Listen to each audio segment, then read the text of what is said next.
If I could have a heart to heart with my younger self, I would offer her this one piece of advice, and yet it would be to find a hobby. You see, life has this way of hurling these moments at us that we do not see coming. You know, those really high highs and sometimes those pretty low lows.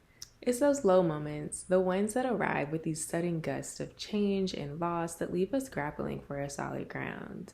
And what I've been finding is that there's so much power in having a soothing activity to turn to in those moments. For me, it has become pottery. Y'all, I'm in love with pottery. Do I know what I'm doing yet? No. Like, I'm trying to teach myself how to do this activity. Life, much like pottery, throws us these curveballs and these unexpected setbacks. It might be a sudden collapse of our carefully sculpted plans or an unexpected shift outside of our control. So, my message to my younger self and to anyone seeking solace is to find your hobby, find your pottery.